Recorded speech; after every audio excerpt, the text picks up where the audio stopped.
కరుణా సర్వాధికారి సర్వోన్నతుడవయ్యా, నీకు అసాధ్యమైనది లేదు. నీ కృప మా పేద నింపాదిగా ఉంచుతున్నా. సహాయం చేసి నీకు స్తోత్రాలు. అవును నాయ అయ్యా, అల్పుణ్ణి, అయోగ్యుణ్ణి, ఎన్నిక లేని వాణ్ణి అయ్యా. నన్ను నీ సిలువ చాటును మరుగు చేసుకుని నోటిని బోరగా చేసి మాట్లాడు. భయంకరమైన దినాలలో ఉన్నామయ్యా. మేము గుర్తించాలని నీవు ముద్రలను విప్పినవాడు. సమీపములో ఉన్నాం, ద్వారము ఎద్ద ఉన్నానంటున్నా. ఏ క్షణమైనా నేను వస్తానంట. నాయనా సహాయించి, నాయనా సహాయించి. ముఖ్యంగా నాయన విని గ్రహించు మనస్సులను మాకు అనుగ్రహించి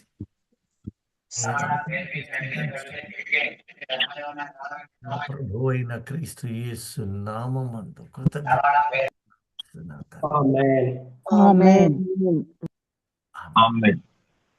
ఆమేన్. జనమ, మనం ప్రకటన గ్రంథాన్ని ధ్యానిస్తూ ఉన్నాం కదా. అవునండి.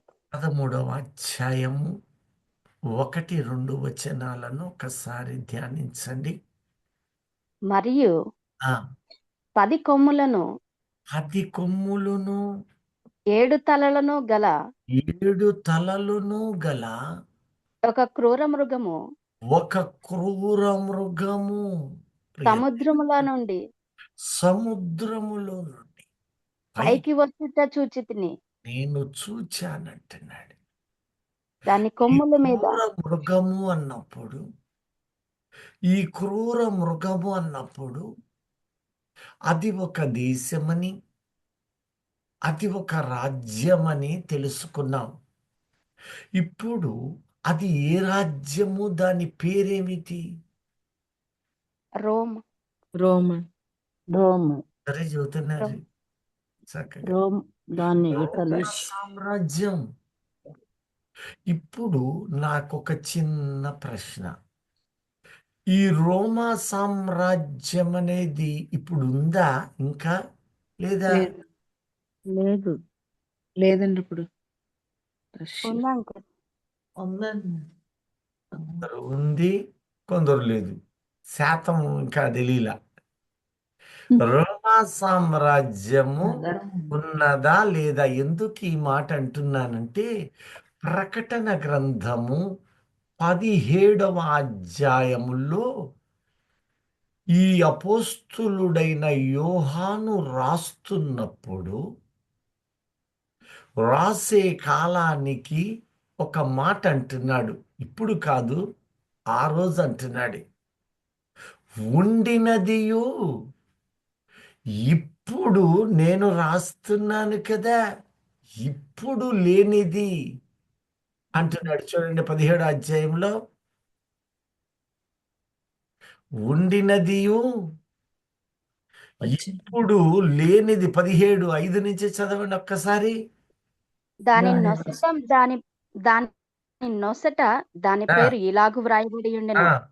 మర్మము వేశ్యలకును భూమిలోని ఏహ్యమైన వాటికిని తల్లి అయిన మహాబబులోను, మరియు ఆ స్త్రీ పరిశుద్ధుల రక్తము చేతను యేసు యొక్క హతసాక్షుల రక్తము చేతను మత్తిల్లియుండుట చూచితిని. నేను దాన్ని చూచి బహుగా ఆశ్చర్యపడగా ఆ దూత నాతో ఇట్లనెను, నీవేలా ఆశ్చర్యపడితివి? ఈ స్త్రీని గూర్చిన మర్మమును, 7 తలలను 10 కొమ్ములను కలిగి దాన్ని మోయుచున్న క్రూర మృగమును గూర్చిన మర్మమును నేను నీకు తెలిపెదను. నీవు చూచిన ఆ మృగము ఉండెను గాని ఇప్పుడు లేదు. ఉండెను అయితే అది కానీ ఇప్పుడు లేదు. ఇప్పుడు లేదు. ఎప్పుడు లేదు? ఈ ఇప్పుడు మాట లేదు. పట్టుకొని ఇప్పుడు యోహాన్ లేదంటే ఈ రాకడ సమయంలో కూడా లేదని అనుకోకండి. యోహాన్ గారు ఆయన రాసేటప్పుడు లేదు. యోహాను కొన్ని పదాలు మనం ఎలా గమనించాలంటే, ఎప్పుడో ఒక చిన్న ఎగ్జాంపుల్ అక్కడ చేయి పెట్టుకోండి. రెండవ తెస్సలోనికీయ 2వ అధ్యాయంలో ఇవన్నీ జరుగుతాయని అప్పుడే మీరు చంచల మనస్కులు అవ్వద్దు అనగానే ఇప్పుడే రాదో మీరు అనుకుంటామేమో. ఇది ఎప్పుడు మీరు జరిగింది? త్వరపడు చెంచల మనస్కులకు కాకుండా వలనని అదిగో 2000 సంవత్సరాల నాటి మాట. ఆ లెక్కన అనుకుంటా ఉంటే ఇక శాశ్వత కాలం రాని. మీరు త్వరపడే చెంచల మనసుకు కాదని ఆ వచనం పైనుంచి చదవండి ఒకసారి, మీకు అర్థమవుద్ది. సహోదరులారా, ఉమ్. ప్రభు దినం ఇప్పుడే వచ్చి ఉన్నట్టుగా ప్రభువు ఆత్మ దినము ఇప్పుడే అంటే 2000 సంవత్సరాల నాటి మాటది. అప్పుడే ఆ రోజే అంటున్నాడు. ఇప్పటికిప్పుడు వచ్చుద్దని మీరు తలంచొద్దా. దానికి కొన్ని రీజన్స్ చెప్పాడు. ప్రభువు దినము ఇప్పుడే వచ్చునని మీరు తలంచవద్దు. ఉన్నట్టుగా ఆ, ఉమ్, ఆత్మ వలననైనను ఆ, మాట వలనైనను ఇక్కడ మా చూడండి. యొద్ద నుండి ఆత్మ వలననైనను మాట వలననైనను మాట వలననైనను మా యొద్ద నుండి వచ్చినదని ఆ చెప్పిన ప్రతి కలననైనను ఆ ఎవడైనను చెప్పిన ఎడల ఇప్పుడు దేని వల్ల మీరు చెప్పిన ఎడలా? ప్రతి పత్రిక వల్ల కానీ పత్రిక పత్రిక వలననైనను వల్ల గాని, అంటే పుస్తకం, బైబిల్ పుస్తకం. ఇదిగో పత్రిక ఎక్కడుంది? బైబిల్లో ఉంది. ఇందులోనేగా పత్రికలు ఉండేది. ఆత్మ వలనైనా కానీ బైబిల్లో ఉన్న మాట వల్ల కానీ, మాటల వలన కానీ ఆత్మ మేము వలన కానీ ప్రకటించు మాట అంటే మా సొంత మాట వలన కానీ, లేక ఊహ వలన కానీ, మా యొద్ద నుండి వచ్చినదని చెప్పిన ఇంకా ఆత్మ వలన. ఏ ఆత్మ? నీ ఆత్మ. దేవు సొంత ఆత్మ దేవుని ఆత్మ నీలో ఉండి చెప్పిన ఆత్మ వలన కానీ, ఎవడైనను చెప్పిన ఎడల ఎవరైనాను చెప్పినా లేక ప్రకటించిన ఎడల మీరు త్వరపడి ఆ, చెంచల మనస్కులు కాకుండా వలనని అంటే ఏంటి? చంచలమైన మనస్సు నీలోనికి వస్తుందేమో. రావద్దు, ఎందుకంటే అది ఆనందమే. ఆ మాట భావం అది.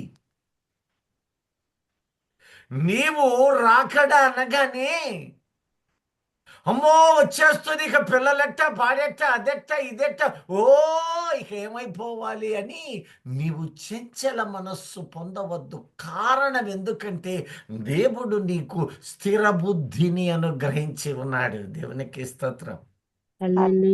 తన కృపను అనుగ్రహించాడు, తన ఆత్మను అనుగ్రహించాడు. ధైర్యము కలిగిన ఆత్మను నీవు పొందుకున్నావు. కృపా వరాలను ఆనందిస్తున్నావు. పరలోకపు మర్మములను నీవు కలిగి ఉన్నావు. నేను ఇంతకు ముందే చెప్పాను, మన గ్రూపులో నేను వారిని గమనించినప్పుడు సుమారు 15 పైన 20 మందికి పైన ప్రవక్తలను నేను కనుగొన్నాను. ఎవరిని? పురుషులంటే ప్రవక్తలు, స్త్రీలంటే ప్రవక్తని. వీళ్లను గమనించినప్పుడు నేను వాళ్ళను ప్రవక్తలుగా వారి మాటలను బట్టి నేను కనుగొన్నాను. మీకు సంతోషంగా లేదు? హల్లెలూయా అంటలే.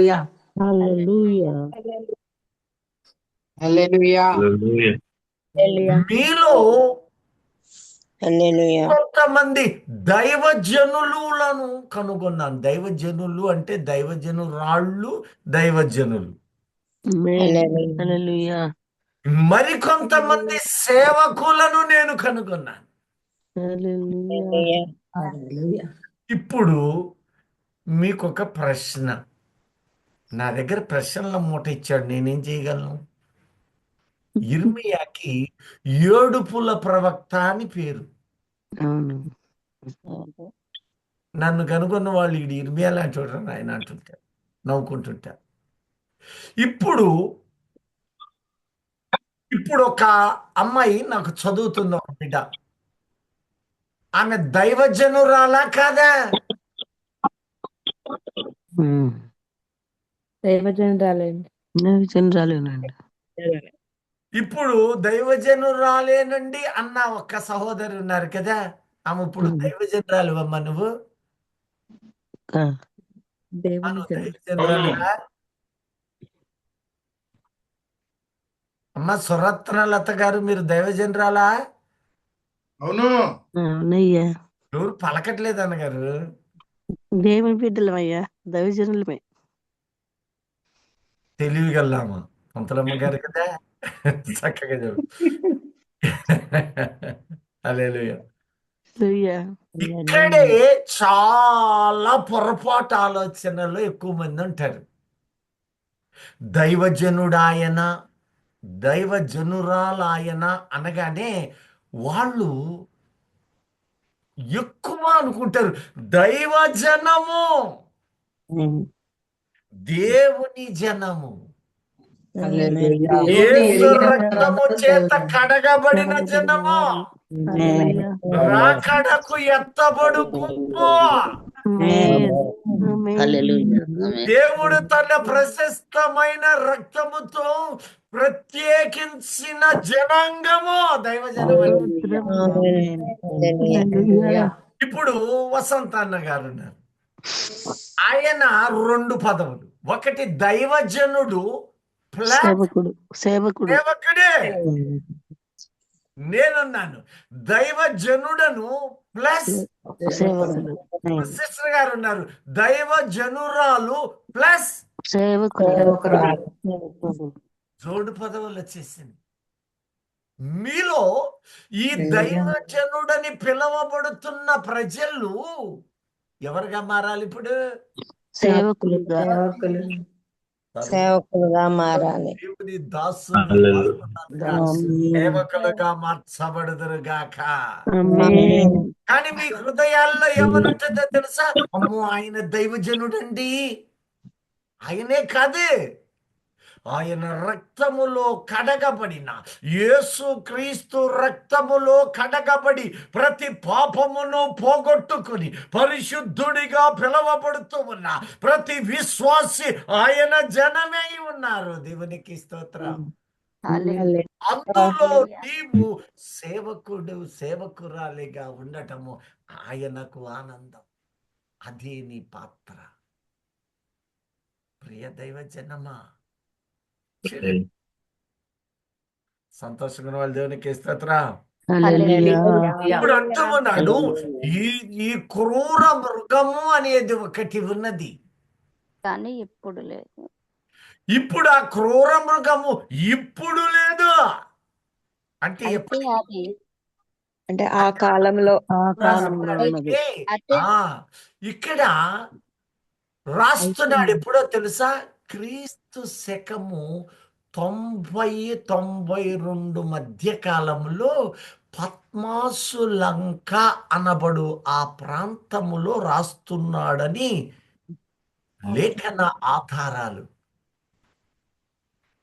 ప్రియ దైవజనమా, అది ఆ రోజు. ఇప్పుడు అంటున్నాడు ఆ మృగము ఉండెను. ఎప్పుడుందంటే యేసుక్రీస్తుని సిలువ వేయడానికి అపవాది యొక్క ఉపయోగానికి ఉందది. అపవాది సిలువ మరణానికి క్రీస్తుని అప్పగించడానికి ఆ క్రూర మృగాన్ని ఉపయోగించుకున్నాడు. అందుకనే దానికి పెట్టబడిన పేరు క్రూర మృగం. క్రూరమైన స్వభావము, కనికరము, జాలి, కరుణ లేనటువంటి, ప్రజలను భయంకరమైనటువంటి వేదనలలో పాలు చేస్తూ సంతోష ఆనందాలతో తమ హృదయాలను నింపుకునే రాజ్యం అది. ఇప్పుడు అది యేసుక్రీస్తు కాలమందు ఉండెను, కానీ ఇప్పుడు ఈరోజు లేదు. ఇప్పుడు నేను లేదు. రాస్తున్నానే, ఇప్పుడు అది లేదు. ఎందుకు లేదు అంటే తాను వచ్చిన పని నెరవేర్చడం అయిపోయింది. యేసును సిలువ వేశాడు. వెనక సాతానుగాడున్నాడు, ఆడిస్తూ ఉంటాడు. వీళ్ళు ఆడుతూ ఉంటారు. లోకాధికారి అని వాటికి పేరు. కాబట్టి నేనిప్పుడు రాస్తున్నానే, ఈ రాసే టయానికి వాడు లేడండి. కానీ ఇప్పుడు చదవమ్మా. అయితే అది ఆ, అగాధ జలములో నుండి పైకి వచ్చుటకును ఆ, నాశనమునకును పోవుటకును సిద్ధముగా ఉన్నది. ఆ. భూనివాసులలో జగదుత్పత్తి చూడండి, మొదలుకొని ఇప్పుడు మరలా చదవండి. అది ఉండెను కానీ ఇప్పుడు లేదు. ఇప్పుడు లేదు. ఇప్పుడు లేదు. ఆ, అయితే అది ఆ, అగాధ జలములో నుండి పైకి వచ్చుటకును ఆ. నాశనమునకు అగాధ జలము. సిద్ధముగా ఉన్నది. ఇప్పుడు మీకు ఒక డౌట్ రావాలి. ఒకప్పుడు దానికి పేరు రోమా సామ్రాజ్యము. రోమా సామ్రాజ్యం. దానికట దానియేలు 7:24 నుంచి అంటాడు, చదవాల్సిన పని లేదులే. బలమైన ఇనపదంతాలు ఉన్నాయట. రెండు ఇనపదంతాలై, ఆ ఇనపదంతాలు 2 విభాగాలైనటువంటి రాజ్యాలు. ఈ రోమా సామ్రాజ్యము తూర్పు రోమా, పశ్చిమ రోమా అని పిలుపు. ఈ తూర్పు రోమాకి ఒక వ్యక్తి ఆ రోజు గవర్నర్గా ఉన్నాడు. చెప్పగలరా? హేరోదు. హేరోదే. పశ్చిమ రోమాకి పిలాతు. వీళ్ళిద్దరూ ఆ కాలంలో వాళ్ళు గవర్నర్లు అయ్యారు. మీరు తర్వాత మత్తయిని తర్వాత చదువుకోండి. ఫస్ట్ పిలాతు దగ్గరికి తీసుకొని వెళ్ళారు. పిలాతు హింసించి, నిందించి, ప్రశ్నించి ఆ తర్వాత ఎవరి దగ్గరికి పంపాడు? హేరోదు దగ్గరికి పంపాడు. హేరోదు యేసును చూడగోరి అనేక ప్రశ్నలు అడిగాడు, కానీ యేసయ్య వానికి సమాధానం ఇవ్వలేదు. కారణం ఏమిటంటే ఆ శిలువ పునరుద్ధాన మరణాలు ఇక్కడే పొందాలి. ప్రవక్త పట్టణమునకు గవినికి వెలుపట, గవిని అంటే పట్టణానికి వెలుపట మరణించడానికి వీలు లేదు. మీరు అనుకుంటారేమో గొల్గతా మరి పట్టణానికి కాదు, పట్టణములోనే గవిని వెలుపట. ఈ గొల్గతా ఉంది, కపాల స్థలం ఉంది, శ్మశానం ఉంది. ఆదాము నుండి అబ్రహాము, ఇస్సాకు, శారా, యాకోబు అనేకులైన పరిశుద్ధులందరూ కూడా గవిని వెలుపట. శ్రమ పొందిన అంటే ఊరే కానీ ఊరి పొలిమేర. ఊరు అవతల కాదు, ఊరి పొలిమేర. ఇదంతా యోర్దాను నది, దానికి మధ్య, యోర్దానుకు యువతల, యోర్దానుకు అవతల, మధ్యలో ఉన్నది యోర్దాను. ఇంతకు ముందు యెహెజ్కేలులో మీకు స్పష్టంగా తెలియచేశాను. యోర్దాను గిటురాయి. ఆత్మ సంబంధంగా ఆ యోర్దాను నీకును నాకు గీటురాయి. ఏమిటి ఆ యోర్దాను అంటే, అక్కడ యోర్దానులో నీరు ఉన్నది. ఆ నీళ్లలో, ఇది యోహాను సువార్త 4లో అంటూ ఉన్నాడు, అక్కడ సలీము అనబడిన ప్రాంతము, ఐనోను అనబడు ప్రాంతంలో ఒక గీటురాయిని దేవుడు ఏర్పాటు చేశాడు. ఈ రోజున ఈ ప్రాంతము నుంచి అలా దాటినప్పుడు, అది కన్నా 32:10లోనే యాకోబు ద్వారా దేవుడు చేతి కర్రతో నేను యోర్దానుని రెండు భాగాలు చేసింది. దాటితే రెండు బాగా అంటే ఇది శరీర రీతి కాకుండా ఆత్మ సంబంధమైన నీ జీవితానికి అది గీటురాయి మధ్యలో ఉన్నది. నీవు నేను మనందరము కూడా యోర్దానుకు యువతలకు చేరాము. అది సియోను పర్వతవాసిగా చేరాము. దేవునికి స్తోత్రం. హల్లెలూయా. హల్లెలూయా. ఏంటో తెలుసా, అక్కడ యేసు బాప్తిస్మము అనే క్రమము అక్కడ పెట్టి నీ జీవితంలో కూడా లోకం అనేది ఒకటి, క్రీస్తు అనేది ఒకటి ఉంటాయి. నీవు ఇటువైపే ఉండిపోతే లోక సంబంధిగా మిగులుతావు. కనుక నిన్ను ఆయన ఒప్పడు, ఆయన చేర్చుకోడు. కనుక ఆయన సువార్తను నీకు వినిపించి మారు మనస్సు పొందిన తరువాత ఆ యోర్దాను అనబడిన ఆ బాప్తిస్మ అనుభవాన్ని నీకు నాకు కలుగచేశాడు. హల్లెలూయా, హల్లెలూయా. హల్లెలూయా, హల్లెలూయా. హల్లెలూయా. హల్లెలూయా. అంటే బాప్తిస్మం అనేది మధ్యగా ఉన్నది, ఇటువైపు పాప జీవితం ఉన్నది. ఈ రోజున నీవు పరిశుద్ధ జనమని పిలువబడుతూ ఉన్నావు. హల్లెలూయా. హల్లెలూయా. ఈ మధ్యలో బాప్తిస్మమును పెట్టినవాడు బాప్తిస్మానికి మునుపు బాప్తిస్మము తరువాత జీవితాన్ని ఏర్పాటు చేశాడు. ఇప్పుడు నీవు తప్పులు చేయటం లేదా? నీలో అపరాధాలు లేవా? వీటన్నిటినీ కూడా బాప్తిస్మము తీసుకున్న తరువాత పరిశుద్ధులారా, నీతిమంతులారా అని పిలిచిన దేవుడు ఇవి నీకు మరకలుగా ఇచ్చాడు. అక్కడ పాపపు ఉండలాగా పెట్టిన వాడి మూటగా కనపరిచిన వాడు, ఆ పాపమంతా కూడా నీవు నడుస్తూ నడుస్తూ నడుస్తూ ఆ యోర్దాను అనబడిన ఆ బాప్తిస్మ జీవితానికి ఒప్పుకొని యేసు రక్తములో కడగబడగానే ఆ పూర్వ పాపాలు, నీవప్పటి వరకు చేసిన పాపాలు సమాధి చేసేశాడు. చేసి నూతనపరిచి నిన్ను నూతనమైన వ్యక్తిగా పరిశుద్ధులారా, శ్రీమంతులారా, నా నామము పెట్టబడిన నా జనమా, నా జనమా, నా జనమా. ఈ రోజున ఇంకా బాప్తిస్మము తీసుకోకుండా ఎంతో మంది విశ్వాసముతో ఉండవచ్చు, లేక వాక్యం వినవచ్చు, ఏమైనా ఉండవచ్చు, కానీ బాప్తిస్మమును నిబంధన ఒక టికెట్. నీవెక్కడికెక్కాలన్న టికెట్ లేకుండా సాధ్యం కాదు. ఆ బాప్తిస్మం పొందిన మనలను పరిశుద్ధులు అని పిలుస్తున్న దేవునికి స్తోత్రం. నీతిమంతులారా, నా నామము పెట్టబడిన నా జనాంగమా అంటున్నాడు. హల్లెలూయా. ఇప్పుడు వీళ్ళని రెండు భాగాలుగా చేశాడు. ఒకటి దైవ జనాంగము, దైవజనుడు, దైవజనురాలు అన్నప్పుడు స్వార్థికుడని కాదు అక్కడ అర్థం. అంతా రక్తము చేత కడగబడ్డవారు. ఇప్పుడు మీరేమై ఉన్నారు? దైవజనుడు. నేనేమై ఉన్నాను? దైవజనుడు ప్లస్ సేవకుడు. దైవజనము మొదట, ఆ తర్వాత సర్వోన్నతుడకు దేవుని దాసులమా.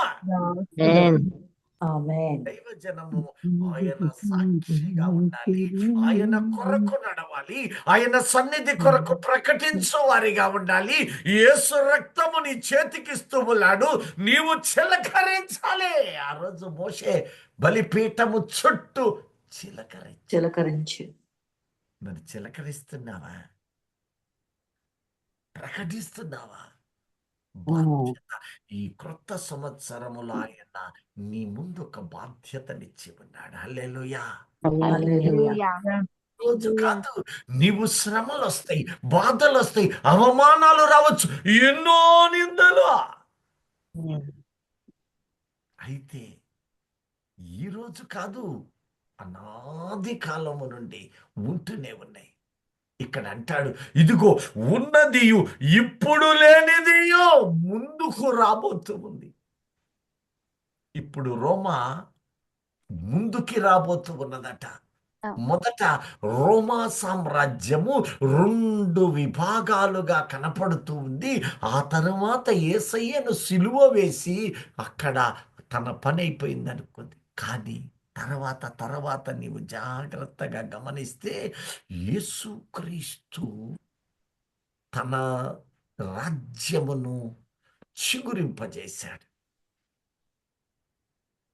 అన్యజనులైన మనలో చిగురింపజేసిన వాడు అంజూరపు చెట్టు అనబడిన ఇజ్రాయేలును చిగురింపజేశాడు. అంజూరపు చెట్టు మరొక మాట ఇజ్రాయేల్ దేశానికి గుర్తు. అది 1948లో తిరిగి కట్టబడ్డారు.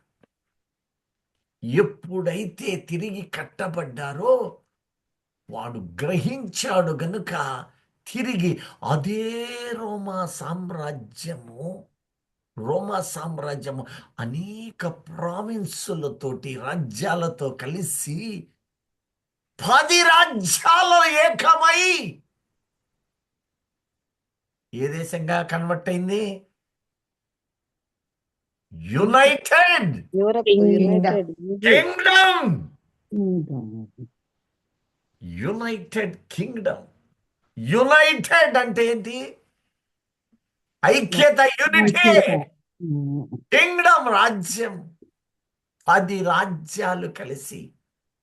ఆశ్చర్యం ఏంటో తెలుసా? నేడు ఈ 10 రాజ్యాలు క్రైస్తవ రాజ్యాల అన్య రాజ్యాలుగా ఉంటాయా? క్రైస్తవ రాజ్యం.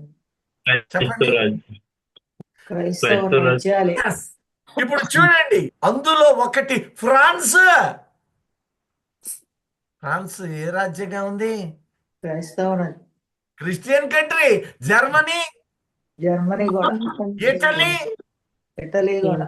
పోర్చుగల్, లండన్ అంటే లండన్ కూడా క్రైస్తవ రాజ్యం. గ్రీస్, లగ్జంబర్గ్, స్పెయిన్, హాలండ్ ఇవన్నీ క్రైస్తవ రాజ్యాలే. మరి క్రైస్తవ రాజ్యాలు అంటూ ఈ 10 పోనీ దానికి ఎన్ని తలలు ఉన్నాయట? 11వ అధ్యాయం 1 నుంచి మళ్ళా చదువమ్మా. మరియు 10 కొమ్ములను, చూడండి, ఈ 10 కొమ్ములట. 7 తలలను గల. కొమ్ములు 10. 7 తలలు. ఎవరిని పొడవాలి? ఎవరిని పొడుస్తున్నాయి? క్రైస్తవులనే పొడుస్తున్నాయి. వాళ్ళే పొడుచుకుంటున్నారు. మాట గుర్తుపెట్టుకోండి. ఎందుకంటే రాబోయే ప్రభువు చిత్తమైతే ఈ సంవత్సరమే ఇజ్రాయేలు పారసీక ఇరాను దేశముతో యుద్ధము జరుగుద్దేమో. I will not give any confirmation. కానీ ఈసారి యుద్ధానికి ఎవడు సపోర్ట్ వస్తాడు? China, Russia uncle. రష్యా రాబోతున్నాడు. పగతో ఆర్థిక వ్యవస్థ చిన్న భిన్నమైపోయి ఈ పారసీకమనబడు ఇరాను దేశము కుతకుతలాడుతూ ఉగ్రమైన కక్షతో రగిలిపోతూ ఇప్పుడు ఆ యొక్క దేశానికి రష్యా ప్రధానమైన టర్కీ. రష్యా అంటే సిరియాలో పాత్ర. సిరియాలో అధిక భాగం రష్యాలో కలిసిపోయింది. పక్కనే ఆక్రమణలను. కాబట్టి సిరియా వేరుగా రష్యా వేరుగా అన్న వీలు లేదు. ఇప్పుడు అన్నా పర్వాలేదు. ప్రధానమైన రోషు అని పేరు. పొరుగులు పెడుతున్నారు యుద్ధానికి. ఏ యుద్ధమో తెలుసా? హెర్మగెద్దోను. బహుశా ప్రభువు తన నిర్ణయమైతే ఈ హెర్మగెద్దోను యుద్ధమే, ఈ యుద్ధమే 3వ ప్రపంచ యుద్ధమై ఉండవచ్చు. పరుగులు పెడుతూ ఉన్నాయి. అణ్వాయుధాలన్నీ సిద్ధం చేస్తున్నాయి. అయితే దానికి ముందే సంఘము ఎత్తబడుతూ ఉన్నది. ఈ సంఘములో ఉన్న పరిశుద్ధులు ఎత్తబడుతూ ఆ మహోభయంకరమైన పరిస్థితులకు దూరం పెడతాడేమో. ఒకవేళ ఈ 3వ ప్రపంచ యుద్ధానికి దీనికి ఎడమై ఉంటదేమో. ఇది పరిశుద్ధ విశ్వాసులమైన మన తలంపులుగా ఉండాలి. ఆయన అంటున్నాడు, ఎంత వేగము పగతో రగిలిపోతూ ఉన్నది రోజు. ఆ హెర్మగెద్దోను అనబడే ఆ యొక్క ప్రాంతమును ఈరోజు కాదు, ఈరోజు కాదు. ఆడొకడున్నాడు, మొట్టమొదట భూమి మీద పరాక్రమవంతుడని పేరు కలిగినోడు ఒకడున్నాడు. ఎవరు? యెహోవా ఎదుట పరాక్రమవంతుడని పేరు పొందెనా.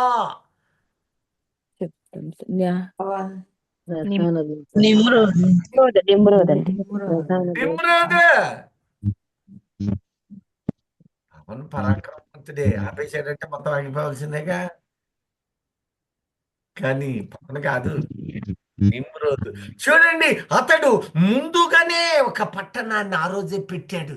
అది నేడు ఏమని పిలువబడుతుందనేది హెర్మగిద్దోనని ప్రకటిస్తూ ఆ ప్రాంతం, ఆ యుద్ధ ప్రాంతం అంతా కూడా ఈ లొకేషను ఆదికాండం 10వ అధ్యాయం 12వ వచనంలో పెట్టాడు. ఎంత భయంకరమైన దినాలు నేడున్నాయి. ఈ 2026 దానికి యెహోవా సంవత్సరం అని పెట్టి ఇజ్రాయేలీలు యెరూషలేము కట్టడానికి ప్రయాసపడబోతూ ఉన్నారు. యెరూషలేం అనగా మందిర నిర్మాణానికి. అది జరిగితే ఎంత భీకర పరిస్థితులు లోకంలో ఉండబోతున్నాయో వీటన్నిటినీ మనము గమనించబోతున్నాం. 666 ముద్రను నిశితముగా పరిశీలించబోతూ ఉన్నాం. కొంతమంది అంటారు దైవజనులు 7 రాయాల 7 రాయాల 7 రాయాలి, 6 6 6 6 3 ముద్రలు వేస్తే అమ్మకానికి. ఇంకొంతమంది చేతి మీద రాసుకోవాలి. ఇదిగో చూడండి, చిప్పులు ఉన్నాయి. చిప్పులు ఏముండే? ఇవి తమ ఆలోచనలలో భాగం. కానీ పరిశుద్ధాత్మ దేవుడు దీనికి ఎలాంటి పిలుపులు, ఎలాంటి లెక్కలు వేశాడో మీరే లెక్కిద్దాం. లెక్క నాతో పాటు మీరు వేయండి. వేసి గుణించండి, యాడ్ చేయండి, కలపండి. దానిని తీసుకొని లోకాల్లో నీ పరిచయస్తులకు కూడా ప్రకటించండి. ఆ ముద్ర నీ ఇంట్లో ఉందా? ఆ ముద్రలో నీవున్నావా? ఆ ముద్ర నిన్ను ఏలుతూ ఉన్నదా? ఆ ముద్ర మాయలో పడి దేవుడు లేడంటూ ఉన్నారా? ఆ ముద్ర మాయలో పడి అల్లరి చిల్లరి బ్రతుకుల మీద బతుకుతున్నా. అసలు ఏంటి ఆ ముద్ర? ఎప్పుడైనా ఆలోచన చేయాలని కోరుతున్నాడు. ఈ కూషు వంశమైన నిమ్రోదు మొట్టమొదటి పెట్టాడు. ఆదికాండం 10వ అధ్యాయం 12వ వచనం చూడండి. నివేదికను కాలమును మధ్యనున్న రెసెను కట్టించింది. ఇదే ఆ మహాపట్టణం. ఇదే ఆ మహాపట్టణం. ఒక దినము రాబోతుంది. సృష్టి మొత్తము ఘోషించబోతూ ఉంది. భయంకరమైన వినాశనము జరిగిపోతూ ఉన్నది. శరీరము తునకలైపోయే ఘటన. ఒక బాంబు వేస్తే దేహము తునకలు ఎలా అవుతుందో మైఖేల్ అయ్య గారు అక్కడ చెప్పాడు. బాంబులన్నీ చుట్టాను, అవి నా మీద పడలేదు. పడితే దేహము గుల్ల గుల్లైపోయేది. తునకలో తన సాక్ష్యం చెప్పేటప్పుడు, ప్రియ దైవ జనమా, ఎంత భీకరమైన పరిస్థితులు రేపు రాబోతూ ఉన్నాయి అంటూ ఉన్నాడు. ఈ యొక్క క్రూర మృగము ఒకప్పుడు అది ఉన్నది, కానీ ఇప్పుడు లేదా. రాసేటప్పుడు మీదటికి రాబోతూ ఉన్నాడు. ఎలా రాబోతున్నాడు? యేసుక్రీస్తు తన సంఘాన్ని కట్టాడు గనక, తన రాజ్య స్థాపన జరిగింది గనక వాడి శక్తికి చాలదు. రెట్టించిన బలముతో వాళ్ళు వచ్చారు గనక వీడు అనేక దేశాలతో కలిసి యునైటెడ్ కింగ్డముగా మార్చబడ్డాడు. వాడి బ్రిటిష్ అని పిలువబడ్డాడు. బ్రిటిష్ అంటే ఒకటే కాదు, ఐర్లాండ్ కానించి అనేక దేశాల సామ్రాజ్యం కట్టబడ్డా. యునైటెడ్ కింగ్డమ్ అనేది ఉందా నేడు? ఇప్పుడు వాడు తానే 8వ రాజు. అక్కడి నుంచి ప్రారంభమై వాడి బలము చాలక వాడు 8వ రాజుగా మలుపు చెందుతూ ఉన్నాడు. వీడు మలుపు ఇప్పుడు చెందాడా? మొదట రోమా అని పిలువబడ్డవాడు, తర్వాత యునైటెడ్ కింగ్డమ్ అని పిలువబడ్డవాడు తన శక్తియుక్తులను ఉపయోగించి అనేక దేశాలను కలుపుకొని వాడిప్పుడు మరొక పేరుగా మార్చబడుతున్నాడు. 8వ రాజు వాడికి పేరు పెట్టలేదు, కానీ లోకం వాడికి పేరు పెట్టేసింది. మీలో అందరూ దైవజనము అనేకులు ఎరిగిన పేరే. ఇప్పుడు ఆ ప్రాంతం అంతా ఒక ప్రాంతము, ప్రావిన్స్. ఏం పేరు ఇప్పుడు? వాటికి కరెన్సీ కూడా పెట్టారు, మీరే చెబుతారు. Euro euro currency. Euro euro currency. ఇద్దరు చెబుతున్నారు. యూరో అండి. మీ దేశానికి ఒక కరెన్సీ ఉంది, కానీ ఉమ్మడి కరెన్సీ 1995 నవంబర్ 5వ తారీఖున యూరో కరెన్సీగా బ్రెగ్జిట్ అనే ఒప్పందం పెట్టి అందరూ కలిసి ఏకతాటి మీద నిలిచి పరిపాలనకి బోరిస్ ఎల్సిన్ అనబడు ప్రధానమంత్రి ఆధ్వర్యములో ఎగ్జిట్లోనికి లేకుండా పెడితే, ఆ బోరిస్ అనబడే ఆ యొక్క ప్రధానమంత్రి, యూకే లండన్ ప్రధానమంత్రి, బ్రిటిష్ ప్రధానమంత్రి మనకొద్దులే అని వెనుతిరిగాడు.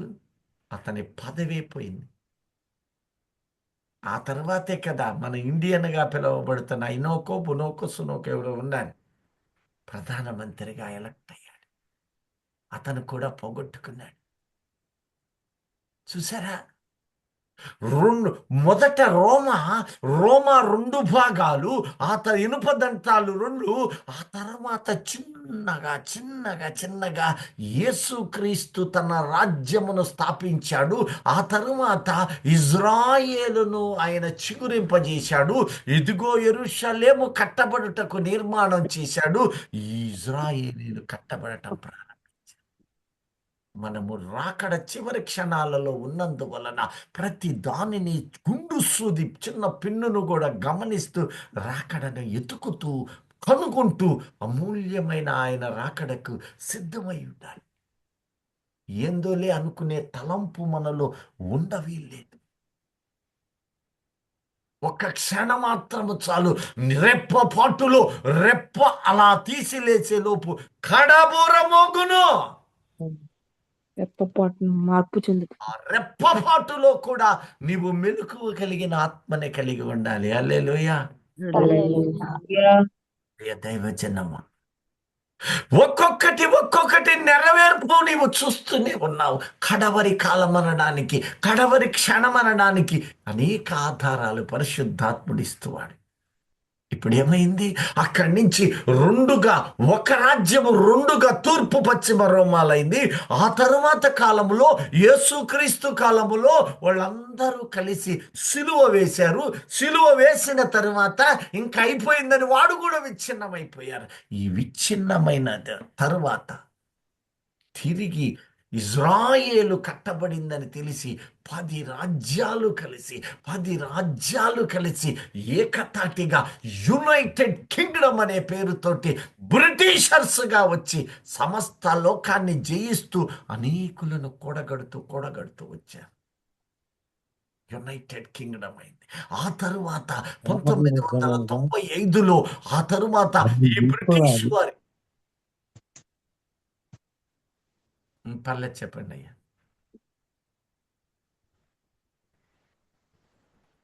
మాట్లాడినా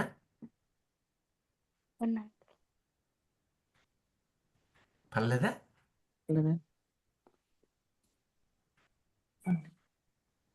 కంటిన్యూ చేయండి సార్. ఎవరో మధ్యలో ఏదో అన్నారు నాకు. సరే, హల్లెలూయా. హల్లెలూయా. హల్లెలూయా. హల్లెలూయా. హల్లెలూయా. హల్లెలూయా. హల్లెలూయా. హల్లెలూయా.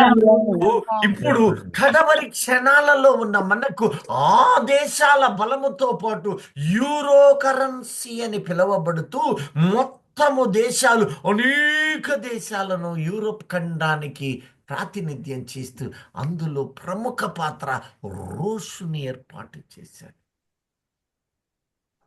ఈ రూషు ప్రియ దైవజనమ బహుబలమైన దేశం. ఈ కడవరి దినాలలో రష్యా ఎంత బలమైనదవుతుందంటే ఐరోపా ఖండములో తిరుగులేని శక్తిగా మారటాన్ని చూస్తూ ఉన్నాం. ఇప్పుడు వీళ్ళంతా ఏ దేశాలు? క్రైస్తవ దేశాలే. కానీ అక్కడ 13వ అధ్యాయంలో రాయబడింది దేవదూషణ. దేవదూషణ. ఆ, డంబపు మాటలను ఒకటి దేవదూషణ మళ్ళీ చదవమ్మా. డంబపు మాటలు, దాక్ష్యం. దేవదూషణలను పలుకు దైవజనమా, మనలో ఉండకూడనిది ఇదే. దీనికి డంబిక మాటలు ఉన్నాయి అంటే దానికి పర్యాయ పదాలు కొన్ని మీకు ఉంచుతాను. నీలో బడాయి ఉంది అంటే, అంటే ఇంత దాన్ని అంత చెప్పుకునే మనసు ఉంది అంటే నీలో ఏముండట్టు? డాంబికము ఉన్నట్టు. ఉన్నదాన్ని చెప్పుకోకుండా తగ్గించాలా. లేని దాన్ని కొంచెం కలిపేవాళ్ళు కొందరైతే ఎంత ఉంటే అంత చెప్పుకొని అయిపోయింది అయిపోయింది అయిపోయా. నీలో ఏమన్నుందా? అది చంపి బడాయి. వాళ్ళు కావాలా, వీళ్ళు కావాలి, వీళ్ళు వాళ్ళు వాళ్ళు వాళ్ళు వాళ్ళందరూ ఉంటే వాళ్ళందరి ముందు నన్ను పొగడాల. ఇంకొంతమంది ఉంటారు తిరిగోళ్ళు, వాళ్ళు ఎప్పుడు చూసినా మాదే ఉంది మాదే ఉంది అంటుంటారు. కానీ వాళ్ళు పొగిడితే పైకి పడకుండా ఏముంది అంటుంటారు. అంటే పొగిడేదాకా మెలకుండానే ఉంటారంటే తప్పించుకొని పోలేరు. అందులో నేను కూడా ఉన్నానేమో. ఆ పొగడత మనిషిని పతనమే చేస్తుంది. డంబపు మాటలు, బడాయి మాట, ఆర్భాటపు బూరలో. మీలో నాలో లేని స్వభావం అది. పొగడకుండా సూటిగా మాట్లాడితే నీకు వేదన కలగదా? వేదన వస్తుంది. కానీ కానీ కోప్పడితే వేదన పడటం న్యాయం. ఉన్నది మాట్లాడినా వేదన పడటం ఖాయం. అకారణంగా అంటే ఇవన్నీ ఒక ఎత్తు. కానీ తను పొగడకపోతే, ఘనత ఇవ్వకపోతే భజన అంటారు దాన్ని. ఇవన్నీ ఆకోవే. పౌరుషాన్ని రగిలించి డ్యూటీ. ఓ మంచి స్త్రీలకు ఎక్కువ ఉంటుంది. మంచి చీర పాపం కష్టపడి కట్టుకొని వెళ్ళిపోద్ది. ఆ పెళ్ళిలో వాళ్ళు అనుకుంటారా వాళ్ళు కట్టుకున్న వాటిని పొగడాలని కోరుకోరా అవతల వాళ్ళు? కానీ ఏమని కోరతారు? నేను కట్టించేటట్టుంది, ఒక్కరూ పొగడలేదే అంటుంటారు. అవునా కదా? కాదంటారా? అవునండి. మెప్పు, ఆ మెప్పు కూడా క్రీస్తు నందే ఉండాలి. అప్పుడే తగ్గింపు. ఆ కొమ్ము నిన్ను కూడా పొడిచిందా? ఈ రకమైన డాంబికాలతో జీవితం ఉందా? మరికొంతమంది ఆర్భాటము, ఘనంగా బతకడానికి కావలసిన వాటిని లోకములో పరిగెత్తి పరిగెత్తి పరిగెత్తి రకరకాల పరుగులలో పడలిసిపోతారు. కొంతమంది వాటన్నిటినీ పారద్రోలుతారు, కొంతమంది దాచిపెట్టుకొని ఇంకా అలాగే ఉంటారు. రకరకాల పరుగులు. అంటే ఆ కొమ్ములో నీవు కూడా చేర్చబడ్డావేమో. మనం అలా ఉండవేం లేదు. మనం అలా ఉండవేం లేదు. ఆ కొమ్ము విరిచివేయబడాలి. ఇవన్నీ క్రైస్తవ కొమ్ములవే. ఈనాడు క్రైస్తవ దేశాలవి. నీవు నేను క్రైస్తవులము. ఆ కొమ్ము నీలో ఉన్నంత వరకు శ్రమలు నిన్ను విడుస్తాయా? ఆలోచన చేయి దైవజనమా. నీలో ఆ కొమ్ము, ఆ స్వభావము, ఆ లక్షణము ఇకప్పుడు కదా ఒకటేదైనా జరగకపోతే నిష్ఠూరాలు ఎప్పుడు ప్రారంభమైతే? నిష్ఠూరము దేవుని దోషనే. నీకు ఊపిరిచ్చాను నేను, కానీ ఏందో నా బతికిట్టయింది, ఏందో నాకు బతికింతేనా, ఇక నా జీవితం ఇంతేనా? నిట్టూర్పులు. ఇంకొంతమంది దేవుడు ఏం చేశాడు నాకు, ఇంకొంతమంది నాకే రావాలి. ఇక లోకం వైపు పరుగులు పరుగులు పరుగులు. ఒకవైపు క్రీస్తు, ఒకవైపు లోకం. క్రైస్తవులైన పడిన వాళ్ళు విగ్రహాలకు కూడా ముక్కుబళ్ళు చేసేవాళ్ళు ఉన్నారు లోకంలో. ఆ దేవత గొప్పది, ఈ దేవత గొప్పది. వాళ్ళకి చీరలు పెడదాం, శారలు పెడదాం, బట్టలు పెడదాం, నగలిద్దాం. ఇలా విగ్రహారాధాలకి పడిపోయేవాళ్ళు మరికొందరు. శపించబడిన అనుభవాలు మనకి రాకూడదు. ఎంతమంది ఇలా లేరు? ఈ మధ్య కొత్తగా ఇస్తున్నారు మరియమ్మ మాల అంట, మేరీమాత మాల. క్రైస్తవులే. నేను అడిగిల్లా ఈ క్రిస్మస్ దినాన అటు వెళ్తే కొందరు బట్టలు తీసుకుపోయి పెడుతున్నారు మరమ్మకి. ఆశ్చర్యం వేసింది. ఇంకొంతమంది కొవ్వొత్తులు పెడుతున్నారు, విగ్రహాలకు పెట్టినట్టు పెడుతున్నారు. అంటే ఏంటి దాని అర్థం? యేసుతోన ఆమెకు వాళ్ళు పిలుస్తున్న పేరు క్వీన్ ఆఫ్ హెవెన్, ఆకాశరాణి. ఆకాశరాణికి పిండి వంటలు మీరు వండుచు ఉండగా, ధూప నైవేద్యములు పెట్టుచుండగా, యెహోవానకు నాకు రోషము రాదా? మనము దేవుని సంబంధులుగా ఉండి తీరాలి. ఇవన్నీ కూడా దేవుని ఎరిగిన ప్రజలు దేవుని దూషించు క్రమముగా ఉన్నాయి.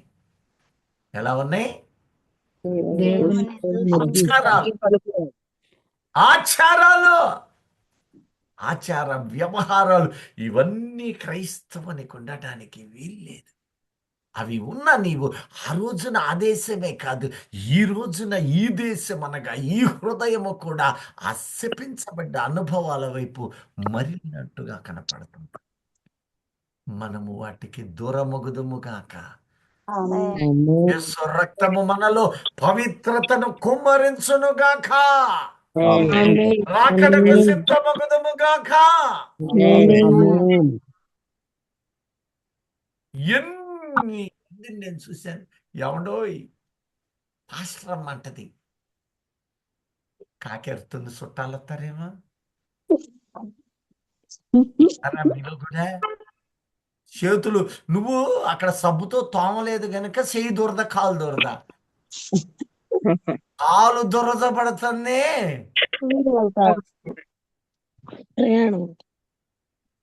ఇక తోడేళ్ళు, సింహాలు ఇంకా భూమి ఇక్కడ మధ్యలోకి రాలేదు. ఇంకా నక్కరిస్తే అపశకునాలు. పెళ్లి చేయాలా అయితే ఏం చూడాలా? గారే మంచి రోజు చూడాలా. మంచి రోజు కాకపోతే సూర్యుడు ఎందుకు ఉదయిస్తాడు? బలహీనతలు ఇవన్నీ కూడా దేవుని నామమును దూషించకూడదు. ఇందువలననే కదా మిమ్ములను బట్టి దేవుని పేరు ఇందును బట్టే కదా నీకు నీవే నెత్తి మీద బలహీనతలు పొందుకుంటున్నావని హెచ్చరిస్తున్నాడు.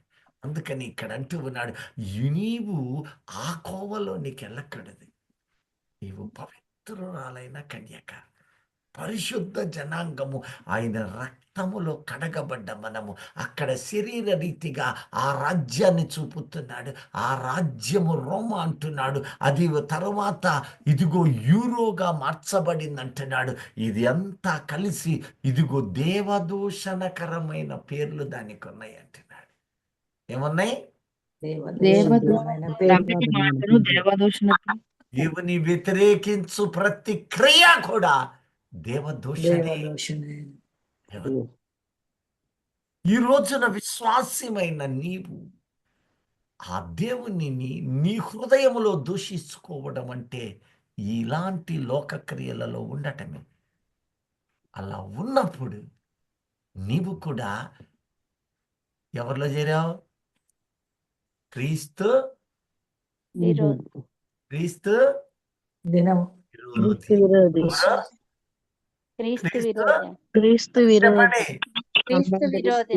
హృదయము మనలో నుంచి పారిపోవును గాక. మన సంవత్సరములో తీర్మానము చేసుకొని ఆయన శిలువ రక్తమును ప్రకటించును గాక. హల్లెలూయా. మహోన్నతుడా, సర్వాధికారి అయ్యా, నీ వాక్యమును మేము గైకొన మేము నీకు విరోధులమైపోతామని హెచ్చరిస్తున్నాం. మా బ్రతుకులను మార్చయ్యా, నీ రాకడకు సిద్ధం చేయమని మా ప్రియుడైన క్రీస్తు యేసు నామములో కృతజ్ఞతలతో ప్రార్థిస్తున్నాను తండ్రి. ఆమేన్. ఆమె